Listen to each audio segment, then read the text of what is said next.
मेरे प्यारे देशवासियों, नमस्कार। आप सब लॉकडाउन में इस मन की बात को सुन रहे हैं। इस मन की बात के लिए आने वाले सुझाव, फोन कॉल की संख्या सामान्य रूप से कई गुना ज्यादा, कई सारे विषयों को अपने अंदर समेट आपकी यह मन की बातें मेरे तक पहुंची है।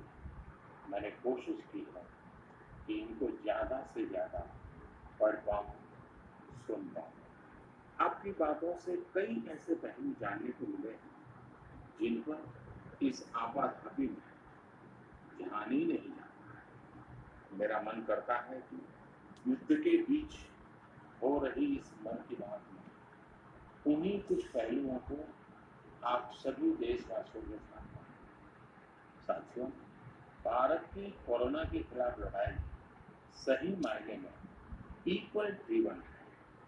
भारत में कोरोना के खिलाफ लड़ाई जनता लड़ रही है, आप लड़ रहे हैं। जनता के साथ मिलकर शासन प्रशासन लड़ रहा है। भारत जैसा विशाल देश जो विकास के लिए प्रयत्नशील, गरीबी से निर्णायक लड़ाई लड़ रहा है, उसके पास कोरोना से लड़ने और जीतने का यही एक तरीका है। और हम भाग्यशाली कि आज पूरा देश का हर नागरिक जन जन इस लड़ाई का सिपाही है, लड़ाई का नेतृत्व करते हैं। आप कहीं भी नजर डालें, आपको एहसास हो जाएगा कि भारत की लड़ाई पीपल ड्रिवन है। जब पूरा विश्व इस महामारी के संकट से जूझ रहा है, भविष्य में जब इसकी चर्चा होगी, उसकी तौर तरीकों की चर्चा होगी, मुझे विश्वास है कि भारत की ये पीपल ड्रिवन लड़ाई, इसकी जरूर चर्चा होगी। पूरे देश में, गली मोहल्लों में, जगह जगह पर आज लोग एक दूसरे की सहायता के लिए आगे आए। गरीबों के लिए खाने से लेकर राशन की व्यवस्था हो, लॉकडाउन का पालन हो, अस्पतालों की व्यवस्था हो, मेडिकल इक्विपमेंट का देश में ही निर्माण हो। आज पूरा देश एक लक्ष्य, एक दिशा, साथ साथ चल रहा है। ताली, थाली, दिया, मोमबत्ती, इन सारी चीजों ने जो भावनाओं को जन्म दिया, जिस जज्बे से देशवासियों ने कुछ न कुछ करने की ठान ली, हर किसी को इन बातों ने प्रेरित किया। शहर हो या गांव, ऐसा लग रहा है जैसे देश में एक बहुत बड़ा महायज्ञ चल रहा है, जिसमें हर कोई अपना योगदान देने के लिए आतुर है। हमारे किसान भाई बहनों को भी देखिए, एक तरफ वो इस महामारी के बीच अपने खेतों में दिन रात मेहनत कर रहे हैं और इस बात की भी चिंता कर रहे हैं कि देश में कोई भी भूखा न सोए। हर कोई अपने सामर्थ्य के हिसाब से इस लड़ाई को लड़ रहा है। कोई किराया माफ कर रहा है, तो कोई अपनी पूरी पेंशन या पुरस्कार में मिली राशि को पीएम कैश में जमा कर रहा है। कोई खेत की सारी सब्जियां दाम दे रहा है, तो कोई हर रोज सैकड़ों गरीबों को मुफ्त भोजन कर रहा है। कोई मास्क बना रहा है, कहीं हमारे मजदूर भाई बहन क्वारंटीन में रहते हुए जिस स्कूल में रह रहे हैं, उसकी रंगाई पुताई कर रहा है। साथियों, दूसरों की मदद के लिए आपके भीतर हृदय की किसी कोने में जो ये उमड़ता उमड़ता भाव है ना, वही कोरोना के खिलाफ भारत की इस लड़ाई को ताकत दे रहा है।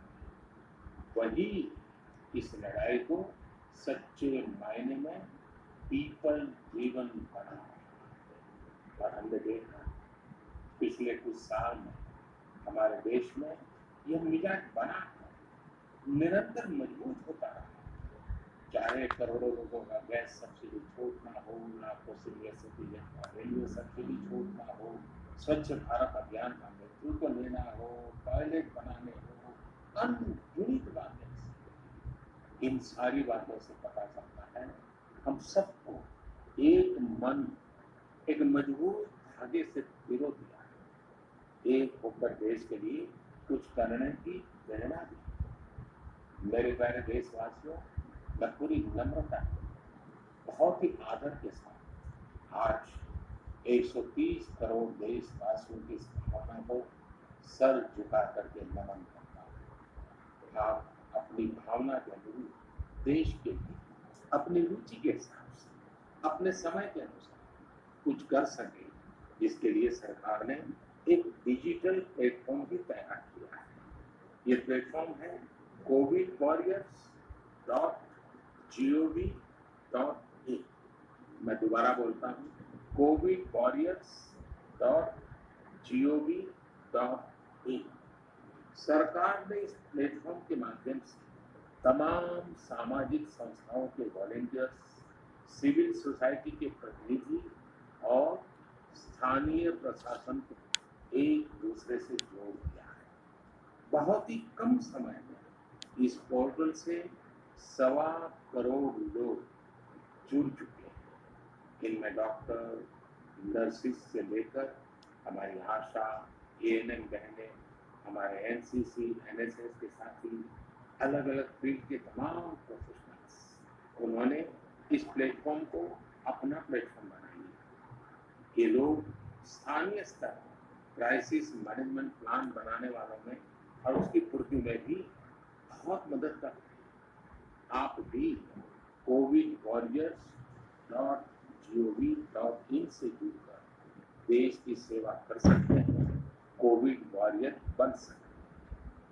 साथियों, हर मुश्किल हालात, हर लड़ाई कुछ न कुछ सबक देती है, कुछ न कुछ सिखा करके जाती है, सीख देती है, कुछ संभावनाओं के मार्ग बनाती है और कुछ नई मंजिलों की दिशा भी देती है। इस परिस्थिति में आप सब देशवासी जो संकल्प शक्ति दिखाते हैं, उससे भारत में एक नए बदलाव की शुरुआत भी हुई। हमारे बिजनेस, हमारे दफ्तर, हमारे शिक्षण संस्थान, हमारा मेडिकल सेक्टर, हर कोई तेजी से नए तकनीकी बदलावों की तरफ भी बढ़ रहे हैं। टेक्नोलॉजी के फ्रंट पर तो वाकई ऐसा लग रहा है कि देश का हर इनोवेटर नई परिस्थितियों के मुताबिक कुछ न कुछ नया निर्माण कर रहे हैं। साथियों, देश जब एक टीम बनकर के काम करता है तब क्या कुछ होता है, ये हम अनुभव कर रहे हैं। आज केंद्र सरकार को, राज्य सरकार को, इनका हर एक विभाग और संस्था राहत के लिए मिलजुल कर पूरी स्पीड से काम कर रहे हैं। हमारे एविएशन सेक्टर में काम कर रहे लोग हैं, रेलवे कर्मचारी हैं, ये दिन रात मेहनत कर रहे हैं ताकि देशवासियों को कम से कम समस्या है।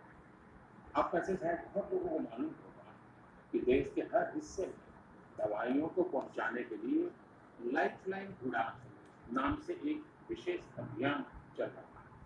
हमारे इन साथियों ने इतने कम समय में देश के भीतर ही 3 लाख किलोमीटर की हवाई उड़ान भरी है और 500 टन से अधिक मेडिकल सामग्री देश के कोने कोने में आप तक पहुंचाया है।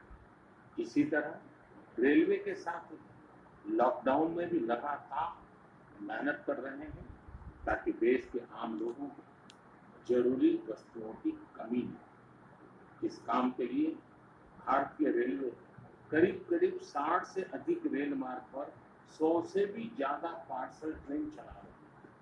इसी तरह दवाओं की आपूर्ति में हमारे डाक विभाग के लोग बहुत अहम भूमिका निभा रहे हैं। हमारे ये सभी साथी सच्चे अर्थ में कोरोना के वॉरियर ही हैं। साथियों, प्रधानमंत्री गरीब कल्याण पैकेज के तहत गरीबों के अकाउंट में पैसे सीधे ट्रांसफर किए जा रहे हैं। वृद्धावस्था पेंशन जारी की गई है। गरीबों को 3 महीने के मुफ्त गैस सिलेंडर, राशन जैसी सुविधाएं भी दी जा रही हैं। इन सब कामों में सरकार के अलग अलग विभागों के लोग, बैंकिंग सेक्टर के लोग एक टीम की तरह दिन रात काम कर रहे हैं। और मैं हमारे देश की राज्य सरकारों की भी इस बात के लिए प्रशंसा करूंगा कि वो इस महामारी से निपटने में बहुत सक्रिय भूमिका निभा रही है। स्थानीय प्रशासन, राज्य सरकार जो जिम्मेदारी निभा रही है उसकी कोरोना के खिलाफ लड़ाई में बहुत बड़ी भूमिका है। उनका ये परिश्रम बहुत प्रशंसनीय है। मेरे प्यारे देशवासियों, देश भर से स्वास्थ्य सेवाओं से जुड़े लोगों ने अभी हाल ही में जो अध्यादेश लाया गया है उस पर अपना संतोष व्यक्त किया है। इस अध्यादेश में कोरोना वॉरियर्स के साथ हिंसा, उत्पीड़न और उन्हें किसी रूप में चोट पहुंचाने वालों के खिलाफ बेहद सख्त सजा का प्रावधान किया गया है। हमारे doctor, nurses, paramedical staff, community health workers और ऐसे सभी लोग जो देश को कोरोना मुक्त बनाने में दिन रात जुटे हुए थे, उनकी रक्षा करने के लिए ये कदम बहुत जरूरी था। मेरे प्यारे देशवासियों, हम सब अनुभव कर रहे हैं कि महामारी के खिलाफ इस लड़ाई के दौरान हमें अपने जीवन को, समाज को, हमारे आसपास हो रही घटनाओं को एक फ्रेश नजरिए से देखने का अवसर भी मिला।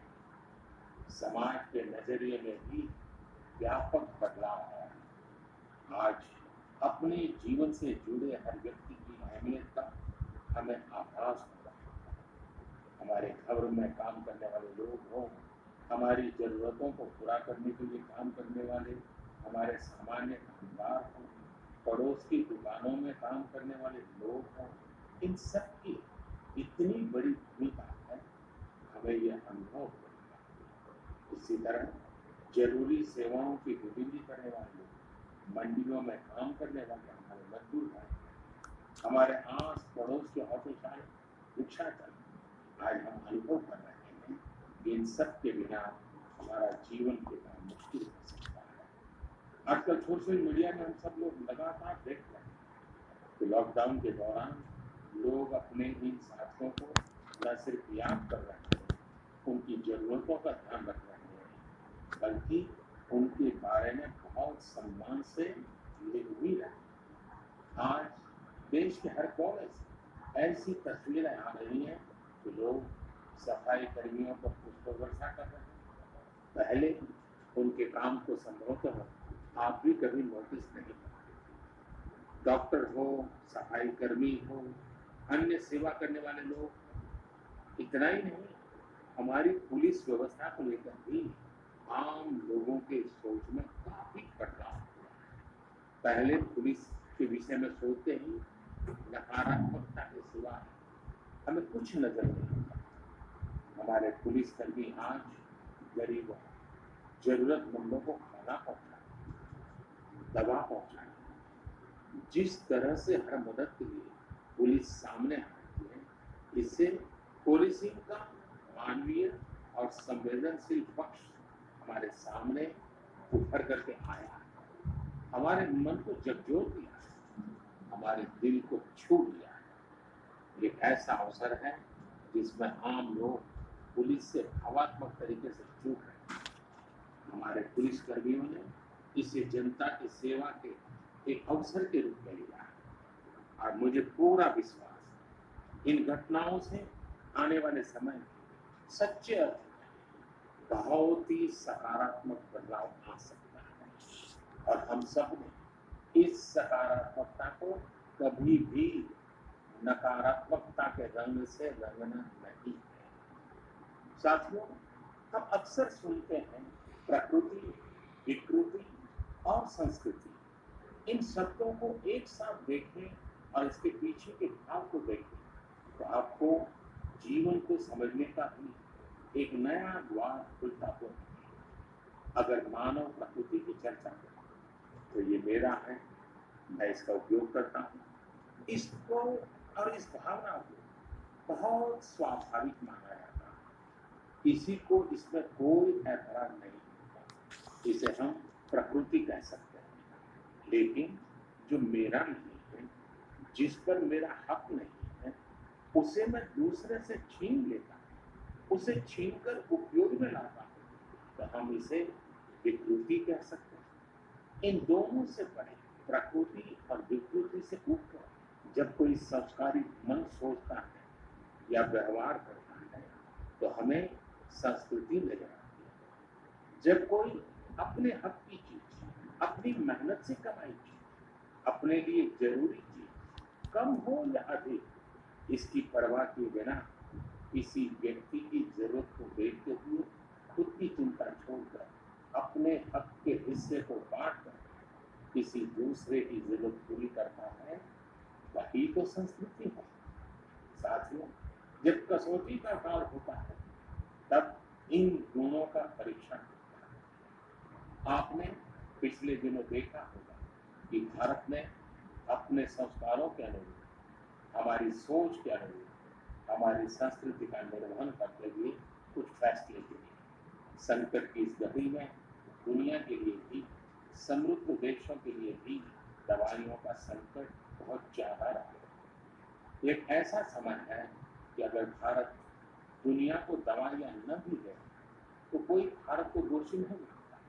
हर देश समझ रहा है कि भारत के लिए भी उसकी प्राथमिकता अपने नागरिकों का जीवन बचाना है। लेकिन साथियों, भारत ने प्रकृति विकृति की सोच से परे होकर फैसला लिया। भारत ने अपनी संस्कृति के अनुरूप फैसला लिया। हमने भारत की आवश्यकताओं के लिए जो करना था उसका प्रयास तो बढ़ाया, लेकिन दुनिया भर से आ रही मानवता की रक्षा की पुकार पर भी पूरा ध्यान दिया। हमने विश्व के हर जरूरतमंद पर दवाइयों को पहुंचाने का बीड़ा और मानवता के इस काम को करके दिखाया। आज जब मेरी अनेक देशों के राष्ट्राध्यक्षों से फोन पर बात होती तो भारत की जनता का आभार जरूर व्यक्त करते हैं। जब वो लोग कहते हैं thank you India, thank you people of India, तो देश के लिए गर्व और बढ़ जाता है।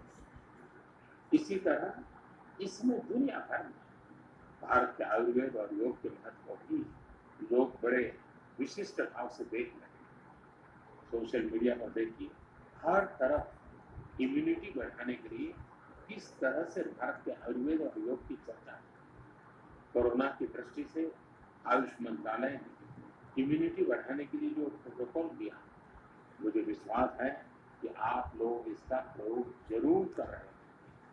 गर्म पानी, काढ़ा और जो अन्य दिशा निर्देश आयुष मंत्रालय ने जारी किए हैं तो आप अपनी दिनचर्या में शामिल करेंगे तो आपको बहुत लाभ होगा। साथियों, वैसे ये दुर्भाग्य रहा है कि कई बार हम अपनी ही शक्तियां और समृद्ध परंपराओं को पहचानने से इनकार कर देते हैं।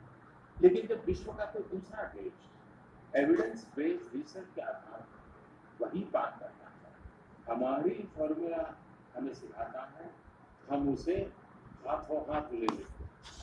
संभवतः इसके पीछे एक बहुत बड़ा कारण सैकड़ों वर्षों की हमारी गुलामी का कारण है। इस वजह से कभी कभी हमें अपनी ही शक्ति को विश्वास नहीं होता, हमारा आत्मविश्वास कम नजर आता है। इसलिए हम अपने देश की अच्छी बातों, हमारे पारंपरिक सिद्धांतों, एविडेंस बेस्ड रिसर्च के आधार पर आगे बढ़ाने के बजाय उसे छोड़ देते हैं, उसे हीन समझ लेते हैं।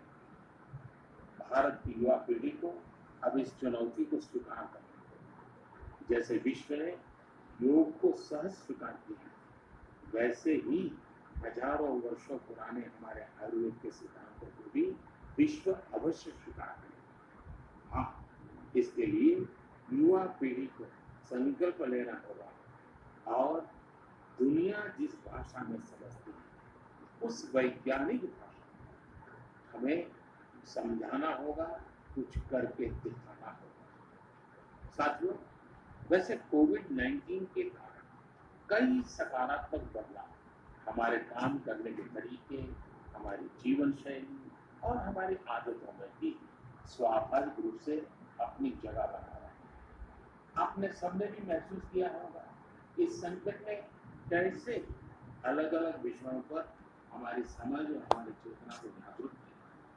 जो असर हमें अपने आसपास देखने को मिल रहे हैं, इनमें सबसे पहला है मास्क पहनना और अपने चेहरे को ढककर रखना। कोरोना की वजह से बदलते हुए हालात, मास्क भी हमारे जीवन का हिस्सा है। वैसे हमें इसकी भी आदत कभी नहीं रही कि हमारे आसपास के बहुत सारे लोग मास्क में दिखे, लेकिन अब हो यही ना। हाँ, इसका ये मतलब नहीं है कि जो मास्क लगाते हैं वे सभी बीमार हैं। और जब मैं मास्क की बात करता हूँ तो मुझे पुरानी बात याद आती है। आप सबको भी याद होगा, एक जमाना था कि हमारे देश के कई ऐसे इलाके ऐसे होते थे कि वहाँ अगर कोई नागरिक फल खरीदता हुआ दिखता था तो आस पड़ोस के लोग उसको जरूर पूछते थे, क्या घर में कोई बीमार है? यानी फल मतलब बीमारी नहीं आएगा, ऐसी एक धारणा बनी हुई। हालांकि समय बदला तो ये धारणा भी बदली। वैसे ही मास्क को लेकर भी धारणा अब बदल